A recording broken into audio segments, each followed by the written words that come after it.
Welcome to the Final Score Network and the Final Score Podcast, presented by Team Anders Realtors. I'm Andy. He's former NCAA student athlete and co-host. Ryan, jam! Two-hand monster flush! Off the inbound. Ryan, gam, slam, jam. Subscribe to us on Podbean, the Apple Podcast Store, Spotify, or anywhere you get your podcasts. Follow us on Twitter at TheFinalScore35 and TikTok at AGSpartanFan35. Oh, and one more note before we get started. I'd like to apologize to anyone I've not offended yet. Please be patient. I'll get to you shortly. Welcome into the 180th edition of the TFS Pod. One day before America's 248th birthday, so early happy birthday to the greatest country in the world. This is the last month of the year without football. How about that?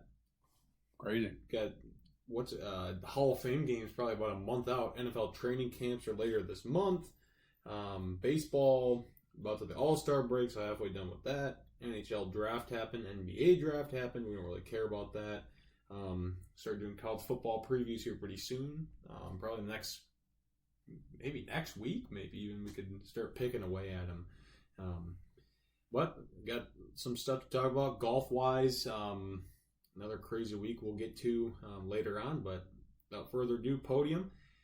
I think we touched on a little bit last week the Bronny James situation and how LeBron basically propelled him to even have his name near this draft, near the NBA, playing Division I basketball, yada yada yada. And this is I've seen enough out of this ever since he was drafted, whatever day that was, Thursday. He got picked 55th by the Lakers. Oh, shocker, the Lakers picked him so they could keep LeBron, and so they could put butts in seats and get people. I mean, this has gone way too far. All the nepotism here. They're saying, Stephen A. Smith. Oh, if it was a white person, you would never bat an eye at it. No, this is a basketball issue because he sucks at basketball. This dude's trash. There are so many other guys that did not get drafted that could have been instead of him, and he's terrible. Only because of his name he gets drafted. That's insane. And he signed a contract. His money is guaranteed money. It's not some two-way contract. He signed a 4-year, $7.9 million contract. That's ridiculous. Guys that are usually past pick 35 don't get guaranteed money if you're in a second-round NBA pick. There you go to the league, G League. Yep. He's terrible at basketball. He's a joke. I'm tired of this crap. And the Lakers, this is all just for money, of course, because it always is. But holy smokes, I'm just tired of hearing about it. And it's never going to end because LeBron just signed a 2-year max contract for what? He sucks. He's old. Just retired, dude. He wants to say he played with his son. I get that. I mean, it's interesting, but his son wouldn't NBA play sucks. at Grand Valley State if he was sucks. not LeBron James' son. I'm done. I'm done with I've been done with the NBA. Now I'm even more done. If that was even possible. That's a joke. All right, for my podium, we got to celebrate Bobby Bonilla Day. If you don't know what Bobby Bonilla Day is, look it up. Every July 1st through 2035, the man collects $1,193,248.20 from the New York Mets. Started in 2011. He makes 8% interest. He negotiated on this. It was kind of a crazy thing. In 2000, the Mets agreed to buy out the remaining $5.9 million on Bonilla's contract. He had a great year or two, and then it was kind of a wash. Instead of paying him all the money at the time, the Mets agreed to make annual payments of nearly $1.2 million for 25 years. Why? I don't know. Starting July 1st, 2011, including a negotiated 8% interest. I think at the time, I did not know this, the Mets ownership was invested in a Bernie Madoff account that promised double-digit returns. Of course it did. And the Mets were poised to make a significant profit if the Madoff account delivered, but that did not work out. So Bobby Bonilla, who last played for the Mets, 99? For the 90s. I mean, he's making bank every July 1st. And the reason I have it as my podium is because kudos to his agent, who is absolutely brilliant. the amount of return he's getting on that. And again, why would if they owed him 5.9, why would they pay him 1.2 for 24 years? That math does not make any sense. Whatever. So kudos to his agent, who fleeced the Mets, although they fleeced themselves by doing a Madoff thing. Interesting. How rare is this arrangement? Like I said, Bonilla last played for the Mets in 99 and last played the majors in 2001, but he'll be paid through age 72. Bobby Bonilla also has another deferred contract with the Mets and the Orioles that pays him $500,000 a year for 25 years. Those payments began in 2004. So he's double dipping. Brett Saberhagen, also from the Mets, $250,000 a year for 25 years. And his deal apparently was the inspiration for Bonilla's, not sure why. Scherzer, I didn't know this, $105 million total from the Nationals that will be paid out through 2028.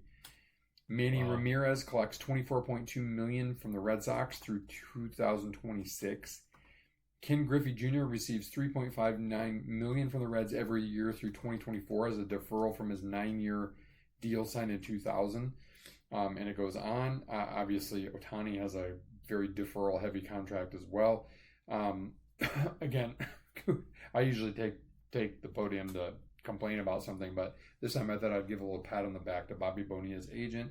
I wish I was collecting $1.2 million a year to do absolutely nothing, except for having been good at baseball for 2 years. Pretty crazy. Yeah, that's great work on his part. Need to get that guy. Hopefully he's getting some of that. All right, tee up this week.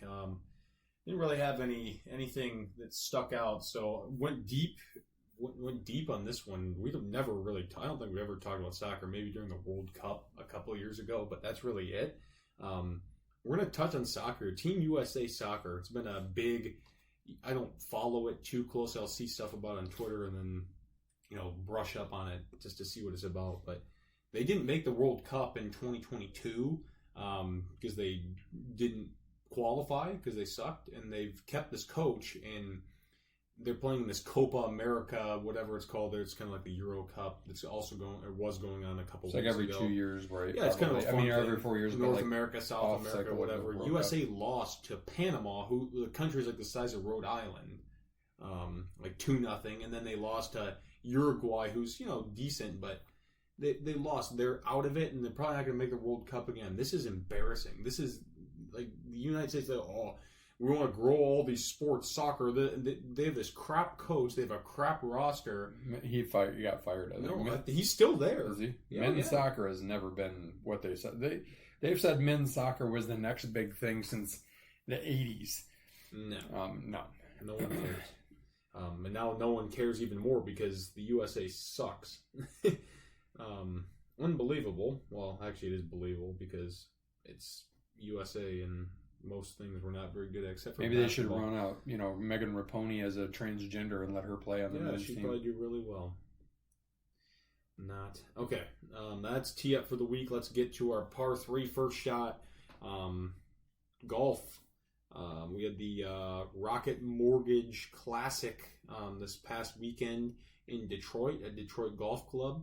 And boy, did it come down to the wire once again. It's kind of been like that lately, which we like to see. Some guys went low at the beginning. Ricky, he's kind of done that a few weeks in a row where he started off really well, and then kind of teetered off, and not played as well the rest of the weekend. As I'm pulling up the results here, let's see. Damon was up there for a little bit, and then kind of pissed himself on Sunday, which is too bad. I think he finished T20 or something, but it was I think he was T5 going into Sunday. There weren't, a ton of big names in this tournament. There's that Luke Clanton guy, amateur, played really well. That's cool for him. Cam Young, he's got to have some scar tissue. He's never won. He's got mental issues. Well, Smiley Show was talking about he's just his mental game's just terrible. The best players figure that part out because he's as skilled as anybody. Yeah, he can hit the ball a long way. He is. I don't know if he's got demons or what. And speaking of demons, Batia with that missed 4-footer. Yeah, he was putting tentative the last 3 or 4 holes when we were watching, and I was like, oh boy, this might bite him in the butt, and then he did. really putts tentatively on his first putt. I wonder if that'll leave him scar tissue. Yeah, I mean, kind of choked that away. He's won in 2 playoffs before, and it was looking like he was going to go to another playoff, and then he just pushed it, or pulled it, I guess, for him because he's a lefty. Yeah, he pulled it. But he pulled it in the hole before too, so yeah, that was crazy. Fun. I mean, weather made it so that course wasn't quite as gettable. Yeah, it's because of the weather, rain and winds and whatever. Slow. But that's a fun course to watch them play, and they can tear it up. Decent names up there, and good Shipley did well. It was, I think, his first tournament as a pro, so another former amateur. He's actually older than Batia. Eric Cole played well. Mm-hmm. Minwoo Lee, the chef, he's pretty sweet. He kind of blew it on 18 as well. Aaron Rye, I don't want him to ever win. He wears 2 gloves. And he uses iron covers. Yeah, screw that guy. What is he? D'Annunzio? Yeah, seriously. Whatever. But Cam Davis, his second win there, and second win total. Kind of funny. Had a solid weekend, and he kind of lucked into it a little bit, but sometimes that's what it takes, right? I mean, you're not going to apologize for winning. Davis Thompson, that's another name up there. He's been playing pretty well as of late. Looking good. Trying to think, the U.S. Men's Open was at Newport Country Club, and I saw that Richard Blandy won another one. Did he almost hole out in playoff or something? Yeah, they had to play Monday because the weather was really bad on Sunday. He won. He's won 2 senior majors in a row. Yep. Cool for him. That course is sweet. That's a really old, first country club in the U.S. kind of thing. Established by the people coming off the Mayflower. Right. That's right. But yeah, nothing else really from the world of golf last week. You got the John Deere this weekend down in the Quad Cities. Jordan Spieth's playing for the first time in a while because he has to, because he's not very good this year. He won that in his amazing rookie year, right? Yeah, I remember to watching that. For the he British. pulled out from the bunker, and then he won it in 15, which was his best year, really. But I saw something before this that Ted Scott's made more money this year than Spieth has, so that's kind of funny. It's crazy. Yeah, it's just not been very good. But there's some decent names playing in the tournament. Sepp's defending. It's a gettable course, but pretty cool. The rough's thick, pretty hilly. There's some water. It's always fun to watch. That's a fun one to watch. Very green. They're playing on the 4th of July, which is even cooler. Good American company in John Deere. Trying to think, and then we got Scottish after that.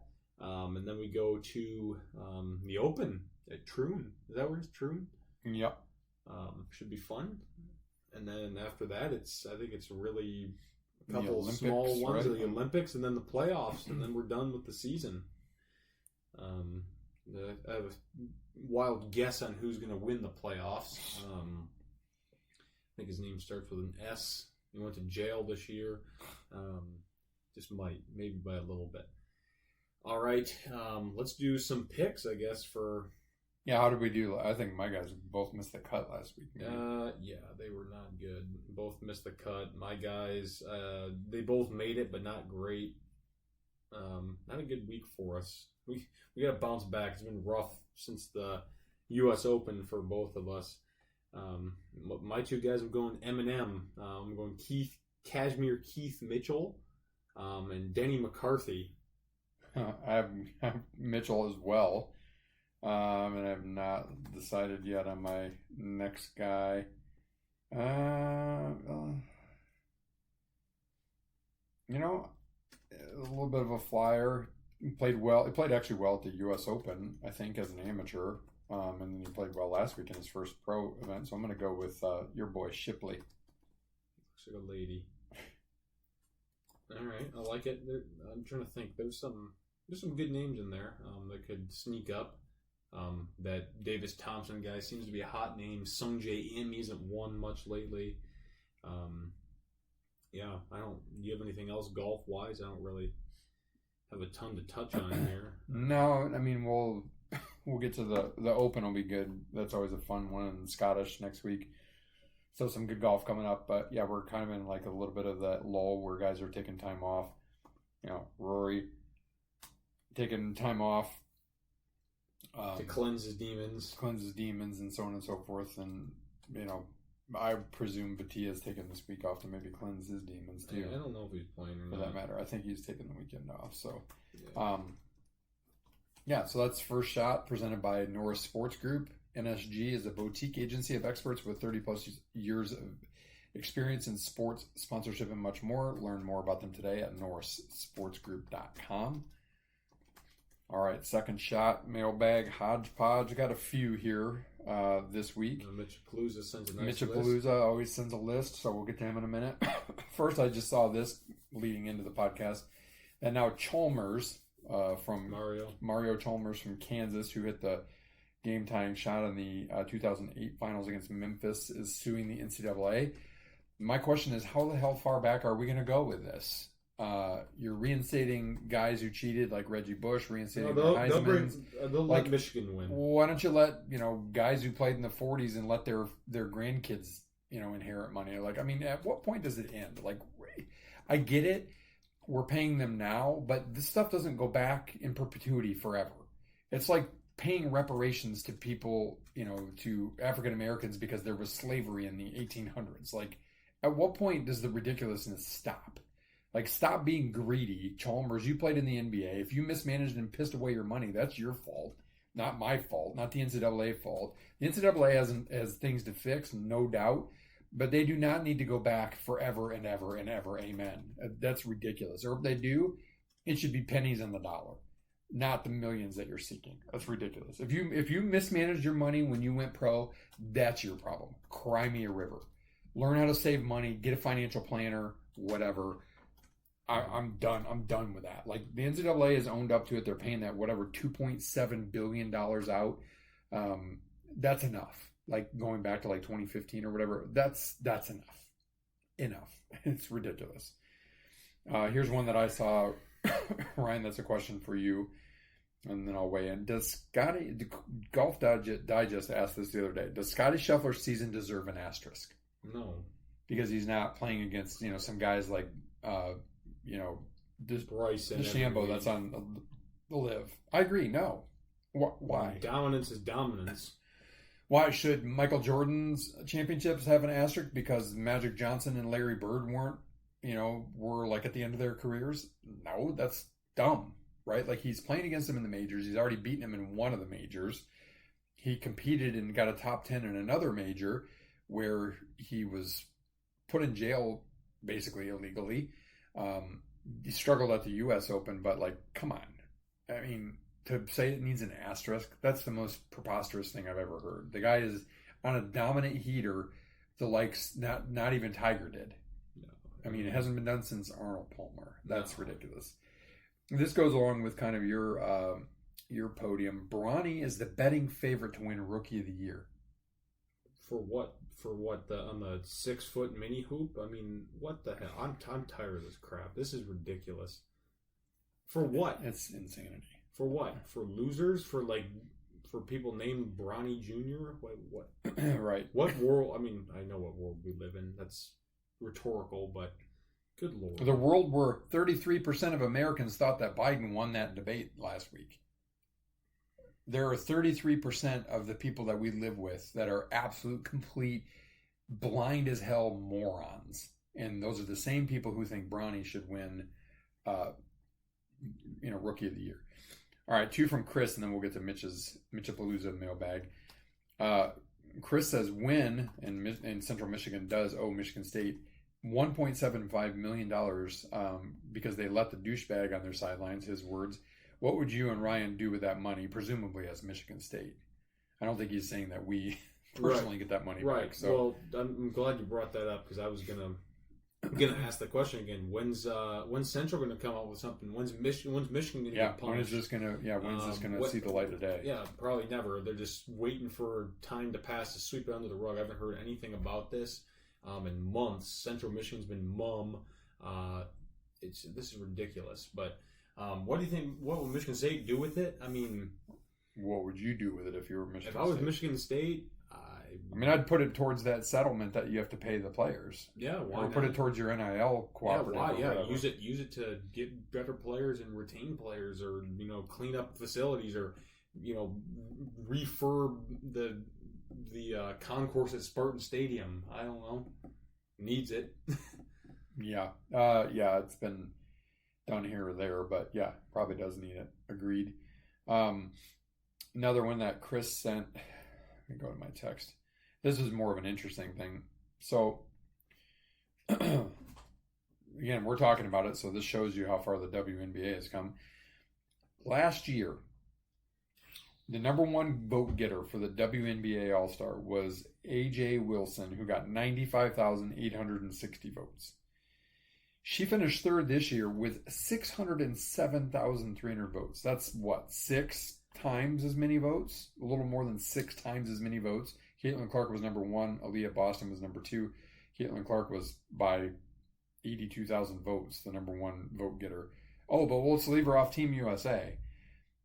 At what point is the WNBA going to wake up and women's basketball, USA women's basketball or whatever, going to wake up and see what they have in Caitlin Clark, which is growing the game at a rate that all other sports are guaranteed jealous of? She's transcendent to the point where she has made the top vote getters are getting 6 to 7 times the votes that they got, because 6 to 7 times the amount of people are paying attention and watching because of one person. Crazy. That's a benefit to everybody, and yet people still bitch about it and don't want it. Because they're stupid. I just like... It's not that it doesn't fit the narrative. Right. Doesn't fit the narrative. Bunch of greedy racists is what it is. Chris just sent a picture of to me and Dave. It says, on a golf ball, I identify as inbounds. Yeah. Found stamped on a golf course. Right. On a golf ball. That's awesome. All right, so that's Chris's mailbag. Sorry, allergies. Been out planting all day today. All right, Mitch-a-Palooza. Happy 4th week. Rarely do you get the level of honesty that we got out of Batia after missing that putt on 18 at the Rocket Classic. Do you prefer that level of honesty from golfers? Yeah, I love it. Yeah, like what? Why didn't Rory just own up to it? Why didn't he face the music and just say, guys, like I brain farted. I missed a couple of putts that were tougher than they looked, but I missed a couple putts and I'm really disappointed. Like, he owned it. He's like, yeah, I'm pissed. I'm upset. I'm sad I lost because I was putting tentatively. Like, he totally owned it, and that's absolutely what sports need, and that's why what makes people like that, you want to root for them, because it makes them human. That was back in the day before Phil went off his rocker. He was human because he would admit that he just did stupid shit, right? And everybody could identify with it. So yeah, we should absolutely get that level of honesty from all pro athletes, not just golfers, but all pro athletes. All right. Next, Mitch says, since it is free agency time, what major sport would you want to be an agent for? NFL. I don't know. I just love the NFL. Or golf would be kind of cool too. There's no free agents in golf, though. No, but he's talking about for free agency purposes. Free agency, probably NFL. I don't acknowledge the WNBA anymore. To me, it's like worse than the old CBA, so that's out. I'd say, I mean, look, the contracts in baseball are huge. Contracts in the NFL, though, are also huge. And hockey's not that bad either. The Red Wings got a good pickup today from the Stanley Cup champion Florida Panthers. I would agree, probably NFL, especially, if I had a guy who was a receiver or quarterback. Right. Whatever the position du jour is, that's making bank, I would say, yeah, NFL for me. Next question, speaking of the Red Wings, would you take a Red Wings Stanley Cup if that means no other Detroit team would win a championship for the next decade?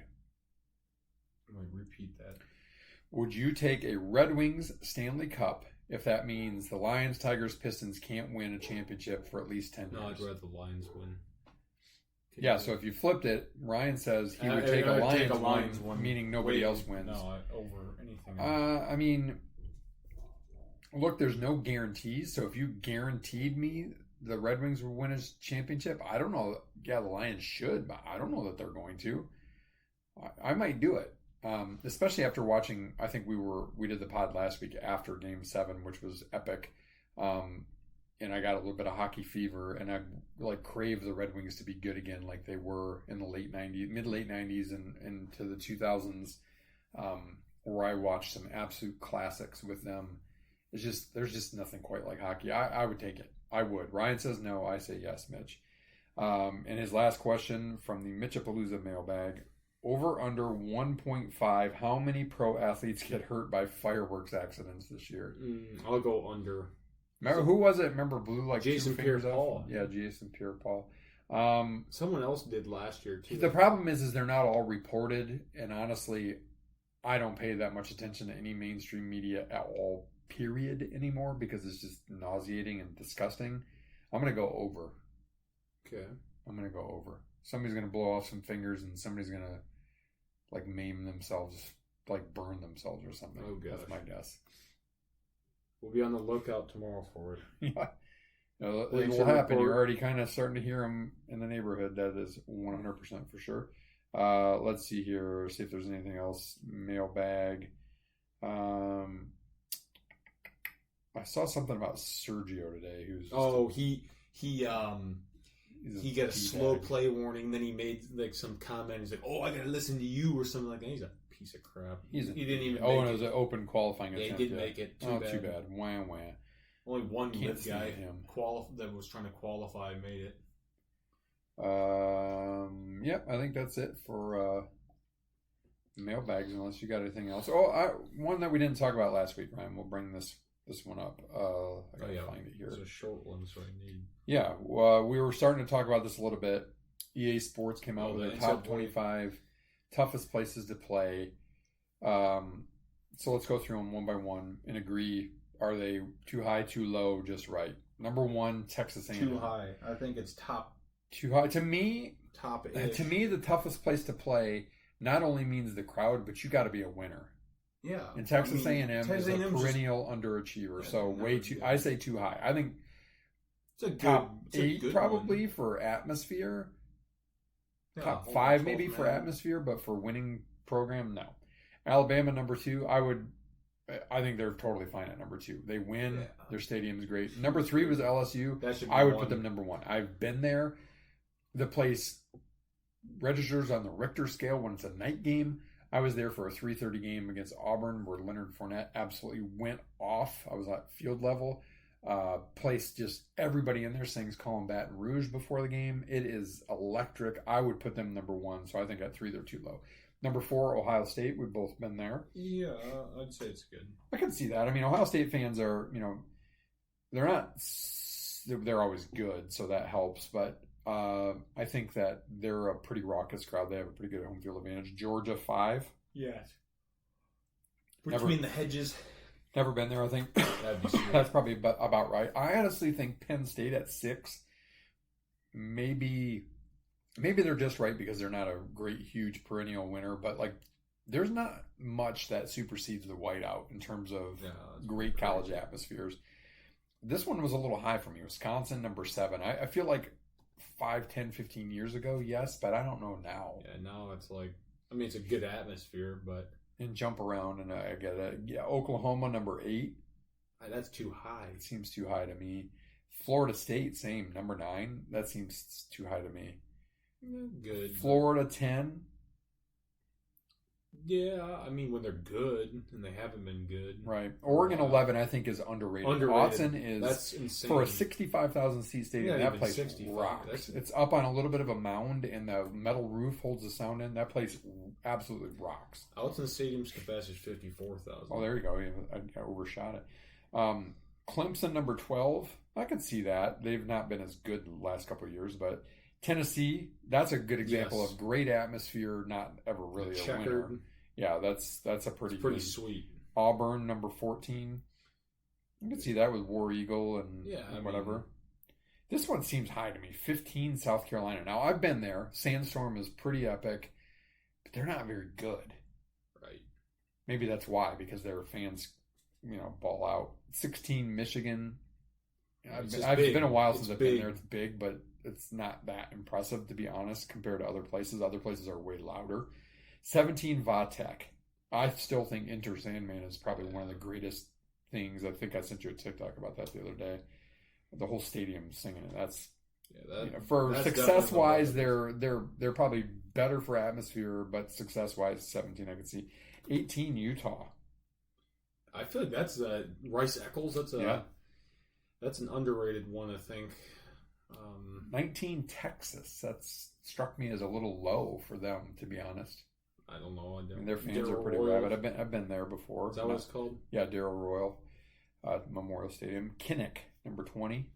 Yeah, it's good. I mean, they got the wave and stuff. I mean, they get into it. Like we were talking about this the other day. Penn Good, State. they Nobody sell does out. the whiteout as good as Penn State. Nobody does the stripe the stadium as good as Iowa. They have the wave, and they fill that place even with a dog shit offense every year.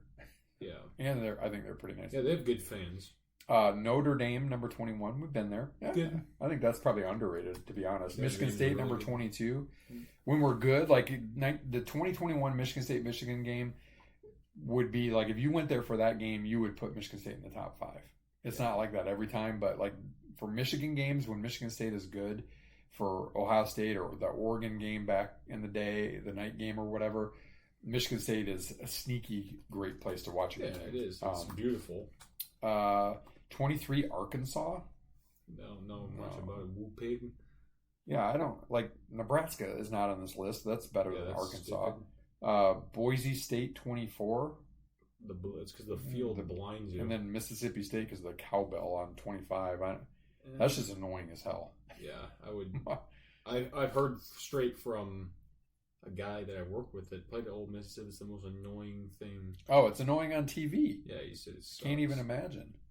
Who else should be on? I mean, like any other Big Ten, like Washington. I mean that that's more of a new thing. That's a new thing, but I mean, yeah, I mean that's a cool place with the way the roof hangs tailgating over. and the roof, and that's a cool atmosphere. USC just plays in the ghetto. I mean, the Coliseum's cool. UCLA plays in the Rose Bowl, but they have No one cares. they have to cap most of the seats. Yeah, because no one gives a shit. No Northwestern, Purdue. I feel like when they were good, Arizona State was sneaky good. I would agree with that. When we played that night game, there was raucous. Trying to think, isn't Oklahoma State's pretty good? Boone's Pickens. Yeah, Boone Pickens. I think West Virginia is probably Yeah, decent. West Virginia's good. Nobody really on the East Miami, Coast. no. Yeah, I can't really think of any other ones like other SEC. The SEC is half the thing. I mean, atmosphere-wise, I would think the Grove and Ole Miss would be better than Mississippi State. I mean, That's more tailgatey, but right. Yeah, atmosphere, not necessarily success-wise. yeah. Who else? I feel like we're missing one. I don't know. I'm trying to go through my head geographically. Pitt, Hinesfield. No. Just kidding. I don't think really any other ones. They didn't have Rutgers on there with their High Point Solutions Field. Why not? No. Or Illinois Memorial. Is that Memorial Stadium? Is that what it's Memorial Stadium, yeah. Indiana, whatever the hell they call that thing. That's Northwestern's new stadium is going to be pretty cool, but yeah, well, this year it's kind of their makeshift one's kind of sweet. yeah, right on the lake, right? Yeah, kind of cool. Should be interesting. I don't really think any other ones are great. No, they pretty much hit it. I mean, Michigan State's about number 22 annually in attendance every year too. Given how many super stadiums there are, that's pretty dang good, pretty dang consistent. All right, now a word from our presenting sponsor. Team Anders Realty will help you find the home that fits your wants and needs, and they make the process simple and fun along the way. The Anders have served thousands of clients for 30-plus years in the West Michigan area and are here to serve you today. Learn more at teamanders.com. All right, we got a little bracket. I had this stored up from way back when. Coolest plays in sports. Oh. I've not really looked at this that closely, so this is going to be... I think I sent you this, didn't I? Yeah, probably a while ago. So we'll be seeing this together for the first time. Okay. I don't even know what that means. Number 1, knockout punch. Like in Boxing. boxing. And then against number 16, hitting island, and it looks like beer pong. Hitting island's pretty sweet. I mean, I'd say a knockout in boxing is pretty. Yeah, sick, how is beer pong considered a sport? But Yeah, knockout punch, I would say I would go there. I don't know that number 1 seed is the right place for that, and I don't know why beer pong's in there, but we'll go with that. Number 8, pick 6 against number 9, stealing home. Oh, stealing home? That's no, who's done that? Benny the Jet. Benny the Jet. He's the only one. Got to watch that tomorrow. Yeah. Yeah, that does not happen very often. I think that's a cool play because it just doesn't happen very often. Yeah, it's so rare. Pick 6 is obviously cool, but we're going to go stealing home. I agree. Kind of low here. Number 5, hole in one versus number 12, breaking someone's ankles. That's a good matchup actually. Hold'em one though. I mean, that's breaking someone's ankles. I mean, I could do that if I did it right. Hole in one is not everybody. And like if you talk about 16 at Waste Management, you talk about 17 at TPC, you talk about like at 12 or 16 at Augusta, hole in one for sure. And then you got number 4 seed bar down goal in hockey versus corner kick goal. I'm assuming bar down goal is like hitting the top of the post, maybe like the we'll net. say corner kick goal. I scored a goal on a corner kick once. Remember that? Yeah, I do remember that. Corner kick is that's hard to do. So I'll go corner kick. That's a 13 seed, so we got to upset. Number 3 seed fat guy skill moves against goalie goal. Number 14 seed. I don't know what the fat guy thing would be considered. So that'd be fat man touchdown. Fat man touchdown. Oh, fat man touchdown then. Goalie goal's pretty rare, but yeah, I would agree with that. Bicycle kick number 6 against slam dunk 11. I'm gonna go basketball because I just love basketball, but bicycle's cool. Yeah, that doesn't happen very often. Slam dunks happen all the time, so you'd have to qualify what kind of slam dunk. I'm gonna go bicycle kick. Nasty dunk. Yeah, kickoff or punt return number 7 seed against shootout goal number 10. Ooh, shootout goal! I think that's like clutch gene. Yeah, absolutely. Especially if it's like a PK. Yeah. And then number 2, walk-off home run against robbing a home run. Robbing a home run. It's a 15 seed. Yeah, it's insane. Like Granderson going over the wall. Oh my gosh, to win. That was the third out in that game. Grady Sizemore robbed him. All right, so knockout punch or stealing home? Stealing home. I would agree. Hole in one or corner kick goal? Hole in one. Agree. Hole in one or... Stealing home, hole in one. Fat guy skill moves versus slam dunk. Fat guy skill move. Yeah, and I had bicycle kick. I'm going to go bicycle kick.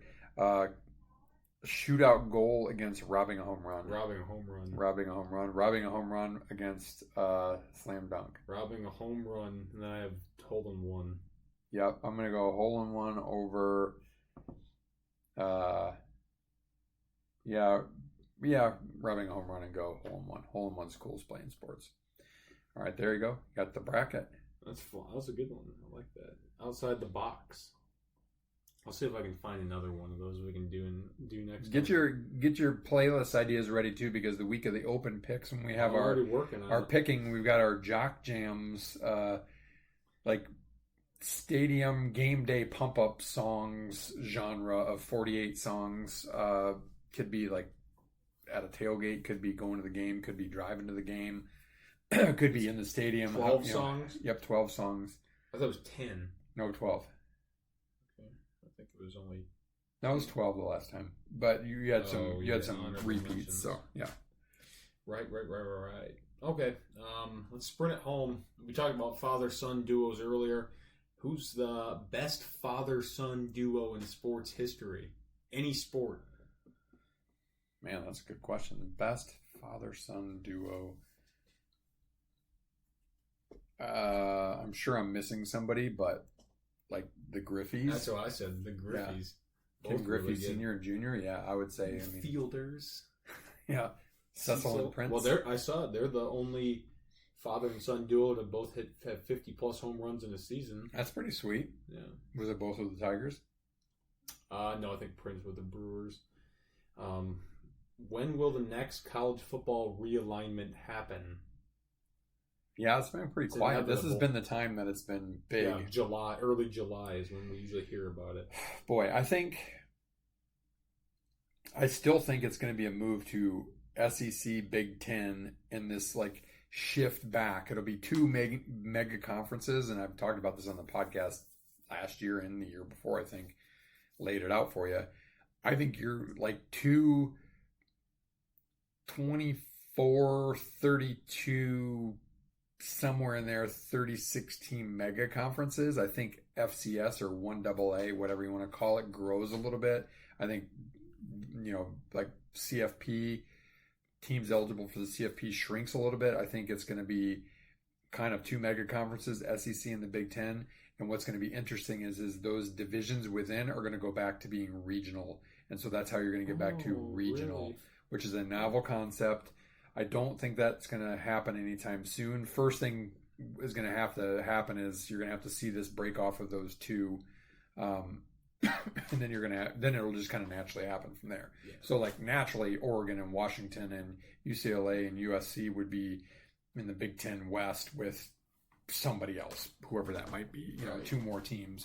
So that's what I think is going to happen. I still think that's going to be the next thing that happens. I mean, it wouldn't surprise me if like Washington State or Oregon State or somebody, lands with a big conference because they're still kind of in no man's land right now, or they're in the Pac-2. But Pac-12 too. They're playing Mountain West schedule, I think, for football. I'm gonna say 2027 is the next time we really hear about significant change. I think you'll hear about it a little bit, but it's been pretty quiet. I only came up with this question because Monday was the first day of new conferences. Which is ridiculous to see all these things. It is interesting. Absurd. Notre Dame, will they be a Big Ten, ACC, or will they always stay independent? Who knows? We'll see. All right. How many strokes would Trump beat Biden by in golf when they do they got to have a match. It has to happen. There's no way that'll happen. Biden can't even walk 5 feet without shitting his pants. I mean... I think it'd be a bloodbath. Oh, I mean, what? Trump has won his club championship a couple times yet. Biden's the sixth, though, don't you know? Right. 6 times 10. I bet you, Trump could give him a stroke a hole and still win. Oh, he easily could. That old bag wouldn't even know where he was. All right, last one. You can't say like Star Spangled Banner or anything like that. It doesn't count. But most patriotic song.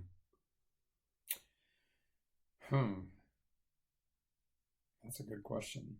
There's some good ones. I'm gonna go "God Bless the USA" by Lee Greenwood. Okay, I'm going outside the obvious. "Courtesy of the Red, White, and Blue" by Toby Keith. That's a good one. Song. Yeah, that's a good one too. All right, that is 180 of these. Let us know if you have any mailbag questions you want us to touch on here in the next few weeks. Like I said at the beginning, we will dive into some Big Ten football. Yeah, we could really elongate that because we could go for the next 9 weeks. We could do 2 teams a week. Yeah, I mean, whatever you want to do, I'm good with whatever. Yeah. You did most of the homework, so I just have to catch up. And we appreciate you guys listening. Enjoy the 4th. Tomorrow, if you listen tonight, or don't blow off any appendages. Be careful. Play safe. Drink responsibly, but make sure to drink for the USA. Don't drink Bud Light, though. It's your birthday. Got to have at least one cold one. But yeah, thanks. Couldn't do it without you guys. 180. We're 20 away from 200. That's pretty nuts. Pretty crazy. And we've only missed 1 week. A couple weeks because of vacations. Yeah. But I mean, aside from that, we've only blown off 1 other week ever. That's pretty good. Pretty consistent. Pretty good. All right. Meantime, as one Abraham Lincoln once said, one of the greatest Americans, if not the greatest American ever, "I like to see a man proud of the place in which he lives. I like to see a man live so that his place will be proud of him."